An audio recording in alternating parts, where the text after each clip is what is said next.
Bonjour à tous, je suis très heureux de vous retrouver à Bruxelles dans le quartier européen qui, vous le voyez, est à l'heure des élections européennes qui se dérouleront du 6 au 9 juin prochain dans l'ensemble des 27 pays de l'Union européenne. Alors, je suis devant le Parlement européen, l'un des lieux où se retrouvent les députés que nous nous apprêtons à élire. Et ce matin, je vous propose d'aller à la rencontre de deux chrétiens engagés ici au cœur des institutions européennes. Tout à l'heure, ils nous parleront de leur quotidien et de leurs objectifs ici à Bruxelles. Et puis surtout, ils nous diront comment ils perçoivent l'enjeu de ce scrutin qui pourrait modifier le projet politique de l'Union européenne.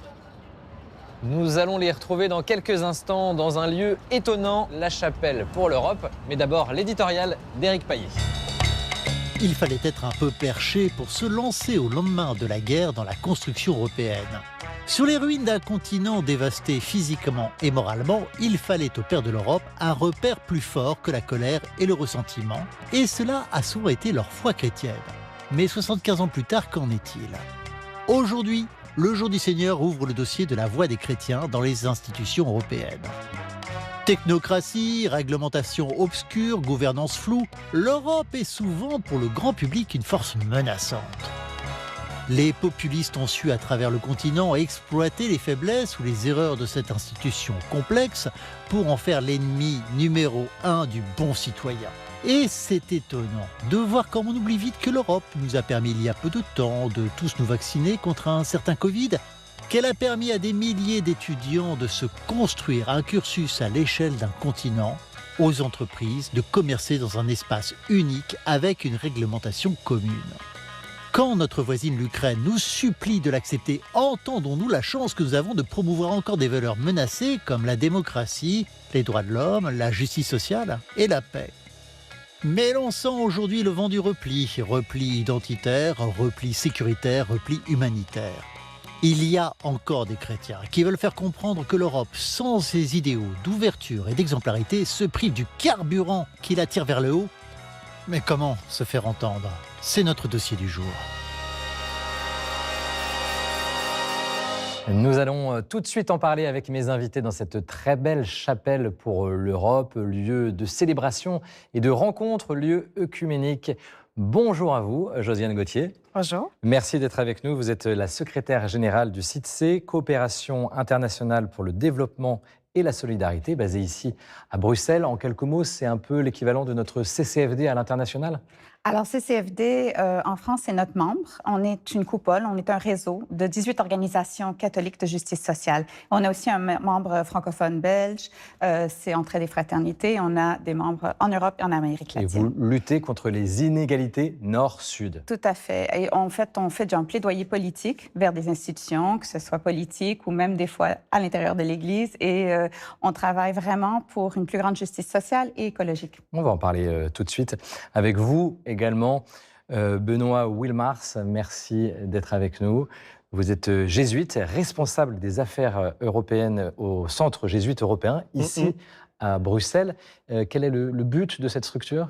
Alors, le Centre social jésuite européen, c'est une organisation qui date vraiment des débuts de la Constitution européenne, qui a accompagné le développement, qui a pour but de rechercher les lieux où se développe le bien commun au niveau européen, d'essayer de faire vivre les valeurs chrétiennes au niveau de ce qu'on appellera la bulle bruxelloise. Qui est un univers en tant que tel. Hein. Oui, et donc voilà, c'est vraiment cette idée, comment est-ce qu'on aide à chercher ensemble ce bien commun au niveau européen, inspiré par les valeurs chrétiennes. Un mot sur cette chapelle, chapelle œcuménique, chapelle pour l'Europe. C'est quoi la vocation de ce lieu ? Alors, ce lieu qui date de 1974, qui a été acheté à ce moment-là, rénové par de nombreuses organisations chrétiennes et des chrétiens locaux qui voulaient créer un lieu où pourraient se retrouver des gens venant de backgrounds très différents, mais tous unis par leur foi. C'est vraiment un lieu où on a à la fois des célébrations religieuses, catholiques, protestantes, orthodoxes, des célébrations œcuméniques où on se retrouve pour prier, mais c'est aussi un lieu d'animation autour des valeurs européennes. Donc c'est un lieu de conférence, c'est un lieu de prière en commun, c'est un lieu de débat. C'est pas juste une chapelle, c'est vraiment un centre qui veut porter les valeurs chrétiennes en Europe de manière commune. C'est le cœur de votre activité, d'ailleurs, ces valeurs chrétiennes en Europe que vous portez. Josiane et Benoît, c'est quoi votre activité ici? Qu'est-ce que vous faites? C'est quoi? C'est de l'influence, du lobbying auprès des parlementaires, des acteurs des institutions européennes ici à Bruxelles? Racontez-nous. Alors, CITES, c'est une organisation internationale. Donc, on ne travaille pas exclusivement sur les institutions européennes. On est basé à Bruxelles. Forcément, c'est une grosse partie de nos activités. Mais on cible aussi l'ONU dans son travail sur les enjeux qui nous intéressent. Et comme on a des membres à l'extérieur de l'Europe, on a aussi membres en Suisse, membres au Canada, membres aux États-Unis et au Royaume-Uni. On travaille aussi au plan plus international. Et ici à Bruxelles, donc ça représente l'Europe. Oui. Votre quotidien, c'est quoi? C'est de rencontrer des parlementaires? On rencontre des parlementaires, on rencontre d'autres organisations qui ont des valeurs semblables, alors pas forcément chrétiennes, mais où on se rejoint sur les questions de justice sociale et de solidarité internationale. Donc, tout ce qui est le rôle de l'Europe dans le monde comme une force d'influence, un pouvoir encore très présent, on essaie d'encourager un discours qui est autre que le discours dominant, mais un discours qui propose vraiment un projet de société basé sur la solidarité, un partage des richesses, un partage des ressources naturelles qui soit beaucoup plus équitable avec les pays du Sud. Donc, c'est vraiment pas de donner un accent à l'Europe qui soit pour l'Europe, mais l'Europe dans le monde. Voilà, c'est un équilibre. Oui. L'Europe fait partie d'un équilibre mondial. Oui. Benoît, c'est pareil? Vous faites de l'influence également autour des mêmes valeurs. Oui. Plaidoyer, on dit plaidoyer. C'est le terme reçu. D'accord. Donc, le GESC, pour simplifier, a deux grands axes. Un plus récent autour de l'écologie, où on a des projets, notamment un autour des générations futures et comment préserver leurs droits et faire en sorte que le processus législatif les tienne en compte de manière correcte. Donc ça, c'est vraiment un travail très similaire de rencontres, de publications, d'aller essayer de convaincre les acteurs et ceux qui pourraient convaincre les acteurs. On a aussi un travail plus large qui est autour des valeurs de la construction européenne, qui essaye de garder vivante la question de quelle âme pour l'Europe. Et donc, à travers des groupes de rencontres avec des fonctionnaires, quelques parlementaires, des personnes simplement qui sont autour des institutions et qui continuent à se poser la question comment est-ce qu'on incarne quelque chose de positif ici dans notre travail. On essaye de garder le débat vivant. Le danger, évidemment, c'est que la construction européenne devienne une machine technocratique. Donc, comment est-ce qu'on continue à poser la question du sens, la question de pourquoi on le fait, avec qui, pour qui. Et ça, c'est vraiment les questions qu'on essaye de garder vivantes à travers, publications, articles, rencontres, conférences. Ces valeurs, c'est quoi? Alors, vous l'avez évoqué, justice sociale, écologie, mais plus précisément, qu'est-ce que vous portez ici au cœur des institutions européennes, l'un et l'autre, Josiane? C'est sûr qu'on lutte contre une espèce de tendance vers une culture très axée sur la croissance, à tout prix. Donc, à défaut de préserver la vie humaine, à défaut de préserver la biodiversité, à défaut des droits humains, on va toujours chercher cette croissance sans raison. Alors, on propose vraiment une articulation que ce soit de législation, d'accords qui prennent beaucoup plus en compte les droits humains et la préservation de l'écologie. Donc, pour nous, ça revient aux bases, en fait, des valeurs chrétiennes. On est vraiment très ancrés. On ne fait pas du travail de plaidoyer pour promouvoir les valeurs chrétiennes comme telles. Oui, c'est pas l'étiquette qui compte. Non, mais c'est les valeurs qui nous inspirent et qui nous donnent une force et une voix. Et c'est quelque chose qui rejoint les gens parce que c'est une proposition comme quoi une autre vie est possible. On n'est pas obligé de vivre dans ce carcan qui nous rend tous malheureux, qui nous isole, qui nous rend malades. On peut vivre autrement et on a des exemples autour de la Terre. Et en Europe, en Occident surtout, on est très pris dans un piège de croissance et d'accélération. Et donc, nous, on essaie vraiment de ralentir cette conversation pour ouvrir, être à l'écoute d'autres sagesses, d'autres possibilités. Et ça, on peut trouver l'inspiration encore dans nos valeurs chrétiennes quand même aujourd'hui. Benoît. En matière politique, je verrai deux mots-clés pour l'inspiration chrétienne qui sont personne et communauté. Donc l'idée est qu'on met la personne au centre. C'est pas le consommateur, c'est pas l'individu, c'est vraiment la personne dans toutes ses dimensions qui doit être le souci du processus législatif, le souci de la mise en application des lois au niveau européen. Et c'est vraiment un des premiers points clés. Le deuxième, c'est l'idée de communauté. L'Union européenne est plus que la somme d'États. on cherche ensemble à construire quelque chose, on cherche ensemble si un bien plus large se dégage. Et l'idée chrétienne... Ça c'est l'essence même Oui. de la communauté européenne. Ça devrait être l'essence même, mais c'est aussi une idée très chrétienne. On est ensemble parce qu'on est appelé à faire communauté. On n'est pas ensemble parce qu'on cherche chacun son intérêt, mais parce qu'on croit que quelque chose de plus grand va en sortir. Et cette idée-là permet d'essayer de dépasser mon propre égoïsme. Je me mets au service d'une cause, je ne suis pas à mon service propre dans la recherche. Est-ce que vous êtes entendu, puisque l'Union européenne a été bâtie notamment par des chrétiens, hein, je pense par exemple à Robert Schuman, mais est-ce que ces idées-là, très chrétiennes, aujourd'hui, ont un écho au sein des institutions européennes ici à Bruxelles, Josiane? À un certain niveau, ce sont des valeurs aussi universelles. Alors, on ne se limite pas évidemment à interagir avec des décideurs qui s'identifient comme chrétiens dans leurs valeurs. C'est ça qui est intéressant, bien Oui, sûr. c'est super intéressant parce qu'en fait, des fois, on se retrouve plus facilement, parfois avec quelqu'un d'une autre foi, que certaines personnes, même qui sont très pratiquants à l'intérieur des églises chrétiennes, catholiques, autres, parce qu'ils ont oublié que être catholique, être chrétien, c'est aussi s'engager pour la société. Ce n'est pas juste m'occuper de mon petit jardin. Je dois m'occuper des autres, je dois m'occuper de cette planète, je dois m'occuper de toute cette famille. Et parfois, on retrouve même plus de ressemblances avec d'autres cultures. Alors, c'est très intéressant, ce dialogue, de rester ouvert. Je dirais que donc, c'est plutôt les personnes qui sont ouvertes, avec qui on travaille bien. Et moi, je compare avec l'Amérique du Nord et le Canada en particulier. Parce que vous êtes canadienne. Parce que je viens de l'autre côté. On l'entend à votre accent. Oui, un peu. Je viens de l'autre côté. Et c'est beaucoup plus ouvert quand même à la diversité des origines dans la conversation politique ici.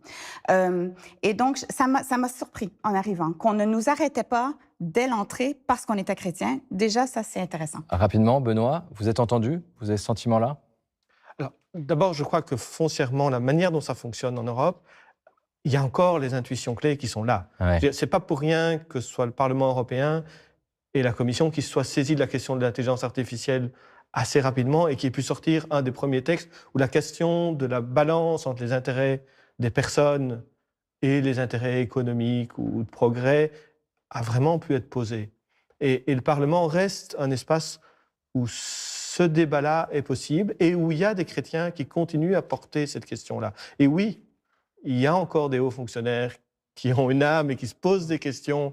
Est-ce que mon travail est juste? Est-ce que ce que je propose est juste? Je suis sûr que vous rassurez pas mal de téléspectatrices et téléspectateurs, parce que l'Union européenne, parfois, peut nous paraître un peu quelque chose de lointain, en tout cas.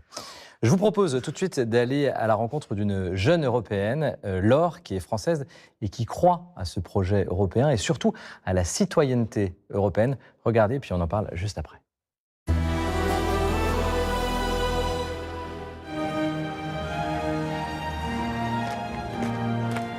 Je m'appelle Laure Niclot, je suis étudiante à Paris et je suis présidente bénévolement d'une association qui s'appelle les Jeunes Européens en France et qui a pour but en fait de travailler sur les questions d'éducation à la citoyenneté européenne partout en France. Hello. Salut, tu vas bien? On a bien réparti l'hémicycle avec donc d'un côté l'extrême gauche et l'extrême droite. Chers collègues députés, chers membres des lobbies, chers journalistes, chers assemblés, c'est avec un immense plaisir que j'ouvre aujourd'hui cette séance plénière du Parlement européen dédiée à l'examen du projet de loi sur les matières premières critiques. Aujourd'hui, on est à l'ESPOL, qui est un des parcours universitaires de l'Université catholique de Lille, où on va faire une simulation de Parlement européen pour 200 élèves de licence qui vont incarner en fait le rôle d'eurodéputés. Donc ils vont participer à des débats sur des textes, déposer des amendements, les débattre et les voter, tout comme ça se passerait au Parlement européen. Petit parti par son nombre, mais grand par ses ambitions, l'ensemble du groupe GUE-NGL. L'intérêt, c'est de pouvoir vraiment vivre les institutions européennes. Souvent, on dit que c'est quelque chose qui est très lointain, qu'on n'a pas de lien avec la politique, encore moins avec un truc qui se passe à Bruxelles, même si à Lille, on n'est pas très loin. Mais il y a cette distance qui est très importante. Alors que quand on le vit vraiment, quand on se prend au jeu d'être un décideur européen, on en comprend beaucoup plus les enjeux. Et puis surtout, on se sent beaucoup plus légitime après à avoir un avis sur la politique européenne et donc à aller voter et à se sentir acteur de sa citoyenneté européenne. Je suis fière, en tant que présidente du groupe Greens FA, de représenter une institution. Ça m'apporte énormément de choses dans mon quotidien. Déjà, c'est un lien avec des bénévoles en France et dans toute l'Europe qui sont très enrichissants pour partager des expériences sur notre engagement. Et puis, c'est aussi un sentiment d'utilité de pouvoir donner ces outils aux jeunes. Et quand on a envie de faire démocratie et de vivre ensemble, il faut que tout le monde puisse avoir accès à ça. Et c'est pour ça qu'on s'engage aux jeunes Européens aussi. Ma question porterait sur l'article 2, alinéa 3. Un message que j'ai vraiment envie de faire passer aux jeunes cette année, c'est qu'ils sont 100% légitimes pour aller voter le 9 juin et pour s'intéresser aux questions politiques, aux questions institutionnelles. On prend des décisions qui vont affecter leur vie, donc soyez sûrs de faire partie de cette décision. Merci beaucoup. Voilà pour ce témoignage de Laure. Benoît, comment vous réagissez à ce qu'on vient d'entendre? C'est vrai que l'Europe peut paraître un peu éloignée parfois, notamment pour les jeunes. Et pourtant, c'est un enjeu important, notamment ces élections. Alors, le fait est que la plupart des députés sont extrêmement à l'écoute de ce qui se joue dans nos sociétés. Il ne faut pas croire que l'Europe plane de manière négative. Ils suivent les sondages. De manière positive, ils prennent aussi leurs décisions en fonction de ce qu'ils pensent être la volonté de ceux qui les ont élus. Ça reste quelque chose de réel quand on discute avec des députés. C'est pas de la politique fiction. Et donc, ça veut dire que si on veut des changements dans la manière dont sont conçues les politiques européennes, ça commence chez nous. Ça commence dans notre manière de voter, mais aussi notre manière de fonctionner au niveau local à travers des associations, à travers des initiatives qui manifestent ce qui est recherché.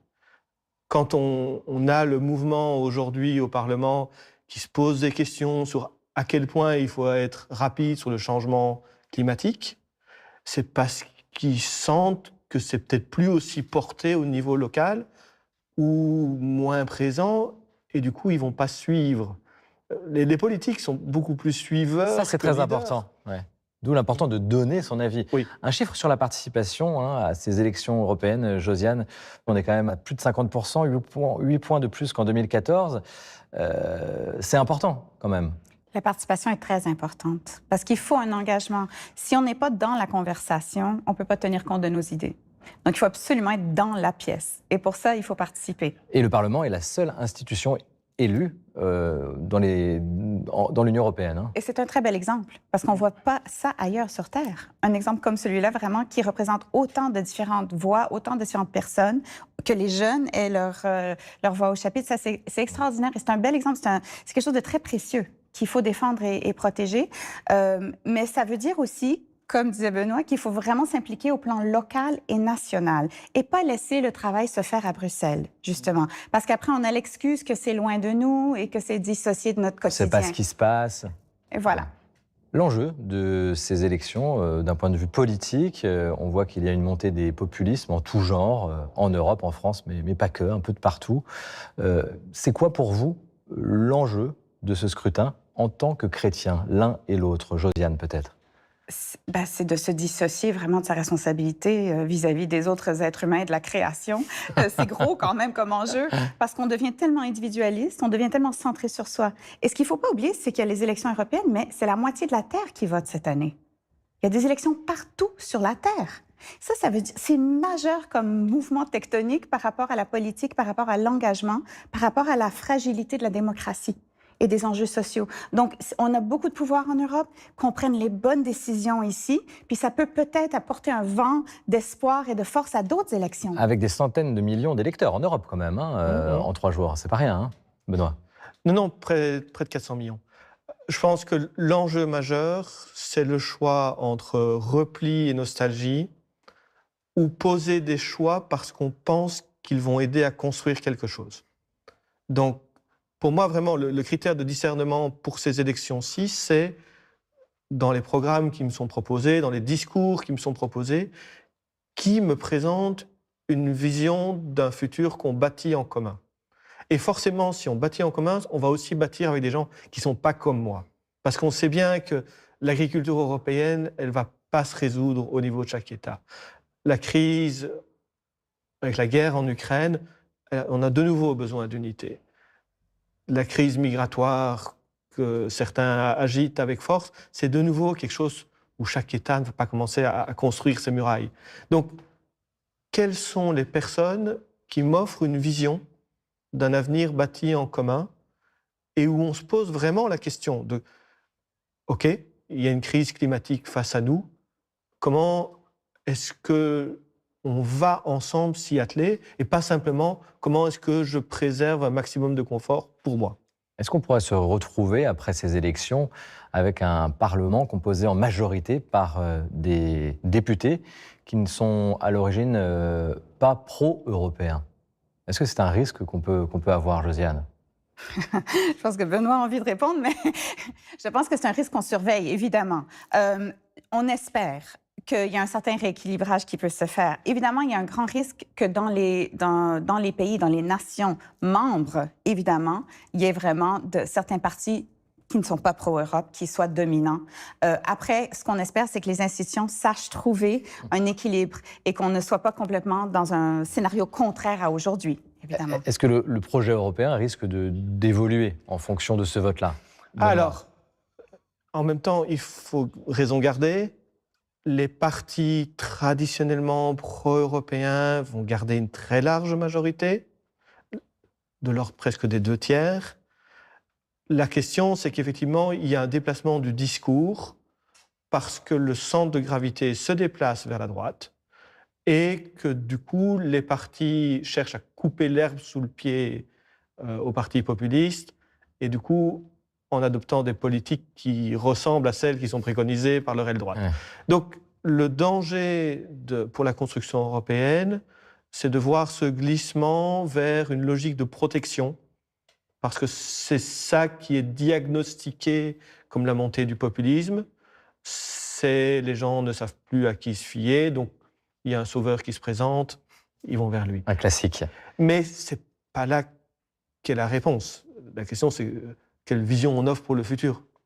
Voilà ce que disait le pape il n'y a pas si longtemps que ça. L'Europe est appelée à jouer un rôle, celui d'unir ceux qui sont loin, d'accueillir en son sein les peuples et ne laisser personne être un ennemi pour toujours. C'est ce que disait le pape François à Budapest il y a un an maintenant, dans la Hongrie, dirigée par le président eurosceptique Viktor Orban.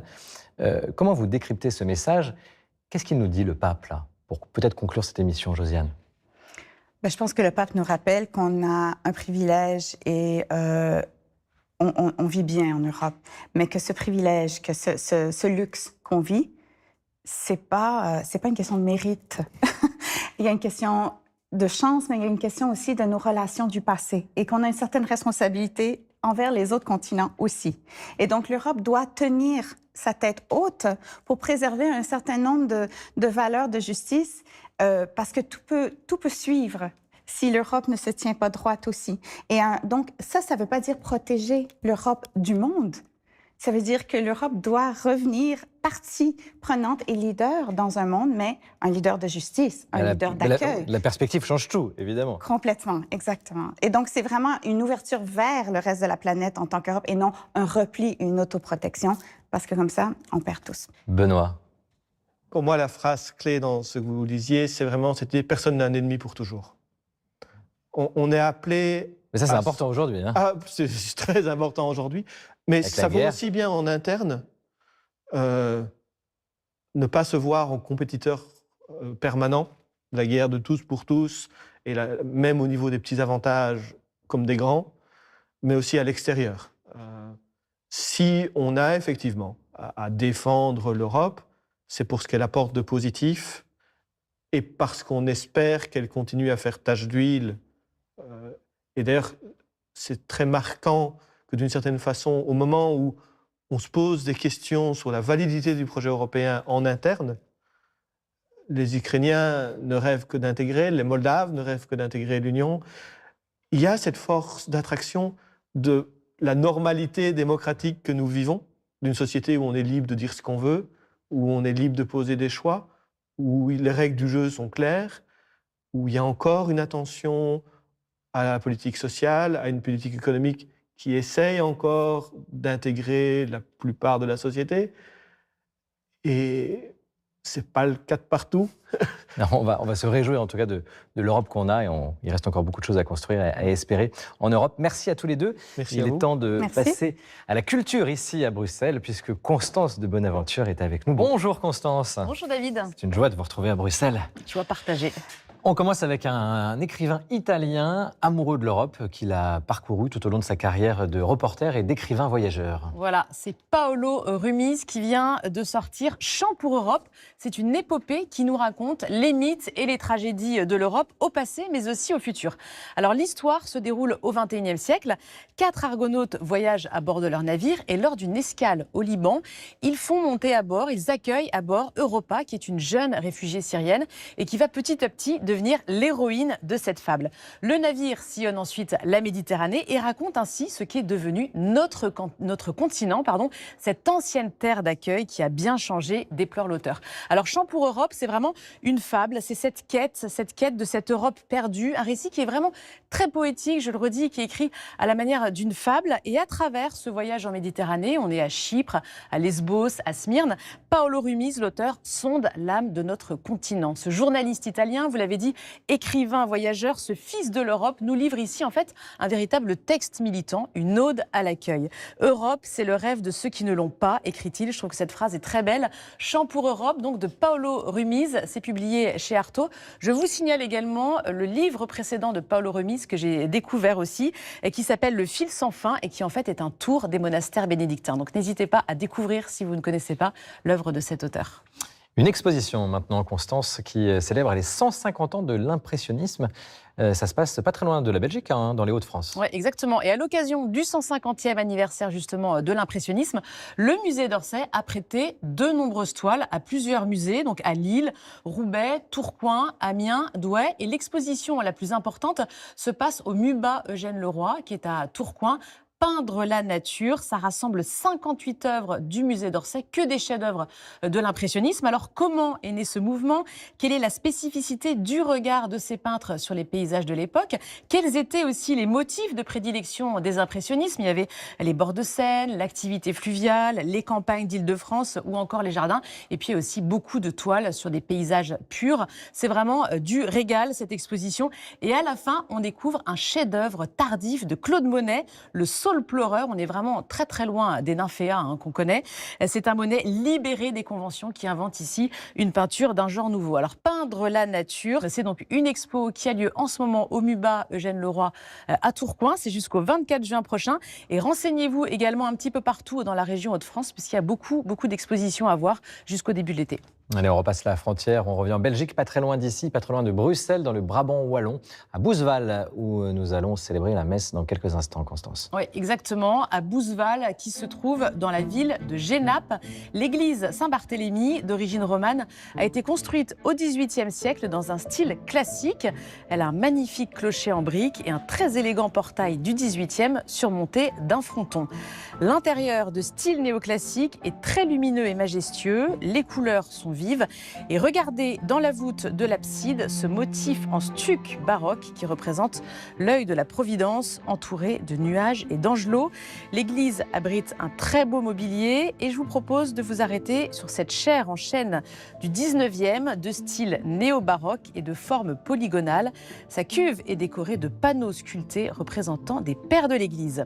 Les confessionnaux de style Louis XVI sont aussi remarquables. Regardez ces médaillons et ces corniches finement sculptées.